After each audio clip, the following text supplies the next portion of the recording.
আমাদের আব্বা আম্মা যতদিন বেঁচে থাকে ততদিন আব্বা আম্মার সাথে ভালো আচরণ করব। কিন্তু আব্বা আম্মা যখন মারা যায়, আব্বাও মারা গেল, আম্মাও মারা গেল, এখন আব্বা আম্মার সাথে ভালো আচরণ করার কোনো সুযোগ আছে কিনা? আবু দাউদ শরীফের 5142 নম্বর হাদিস, ফাকালা ইয়া রাসূলুল্লাহ সাল্লাল্লাহু আলাইহি ওয়াসাল্লাম হাল বাকিয়া মিন বিররিন আবাওয়াইয়া শাইউন আবাররুহুমা বিহি বা'দা মাউতিহিমা। এক সাহাবী রাসূলুল্লাহ সাল্লাল্লাহু আলাইহি ওয়াসাল্লামকে বললেন, ইয়া রাসূলুল্লাহ সাল্লাল্লাহু আলাইহি ওয়াসাল্লাম, আব্বা আম্মা তো মারা গেছে, এখন আব্বা আম্মার সাথে ভালো আচরণ, সৎ আচরণ করার কোনো সুযোগ কি আছে? বলা নাম। রাসূলুল্লাহ সাল্লাল্লাহু আলাইহি ওয়াসাল্লাম বললেন, হ্যাঁ আছে। আব্বা আম্মার সাথে মৃত্যুর পরেও আব্বা আম্মার সাথে 5 ধাপে, 5টা নিয়মে, 5টা সিস্টেমে আব্বা আম্মার সাথে এখনো ভালো আচরণ করতে পারবে।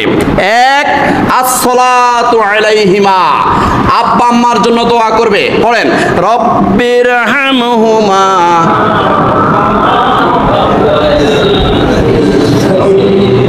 আব্বা আম্মার জন্য দোয়া করবে, নামাজ পড়ে দোয়া করবে, বিভিন্ন মাহফিলে গিয়ে দোয়া করবে, মুনাজাতের মধ্যে দোয়া করবে, আব্বা আম্মার জন্য দোয়া করবে।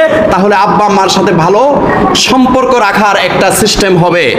2 নম্বর, ওয়াল ইস্তিগফারু লাহুমা, আব্বা আম্মার জন্য ইস্তিগফার করবে, আব্বা আম্মার জন্য ক্ষমা চাইবে আল্লাহর কাছে, আল্লাহ আমার আব্বা আম্মাকে ক্ষমা করে দাও।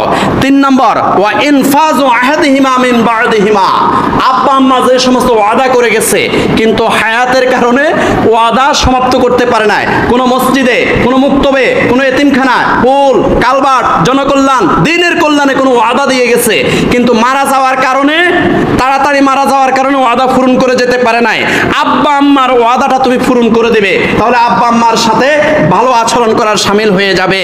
ওয়া সালাতুর রাহিমি আল্লাতি তুসালু ইল্লা বিহিমা, মায়ের বংশ এবং বাবার বংশ, পিতৃকুল মাতৃকুল উভয় কুলের মধ্যে যতগুলো আত্মীয় স্বজন আছে, এই আত্মীয় স্বজনের খোঁজ খবর নিবা। এই আত্মীয় স্বজনের খোঁজ খবর নিলে তাহলে মা বাবার সাথে ভালো আচরণ করার শামিল হয়ে যাবে। ওয়া ইকরামু সাদিকিহিমা, আব্বা আম্মার বন্ধু বান্ধব যারা আছে তাদেরকে হাদিয়া দিবা। আব্বা আম্মার বন্ধু বান্ধবদের সাথে দেখা হলে তাদের সাথে সৌহার্দ্যপূর্ণ আচরণ করবে, তাদের সাথে মুসাফাহা করবে, তাদের সাথে মুআনাকা করবে, তাদেরকে সম্মান করবে। তাহলে আব্বা আম্মার সাথে ভালো আচরণের শামিল হয়ে যাবে।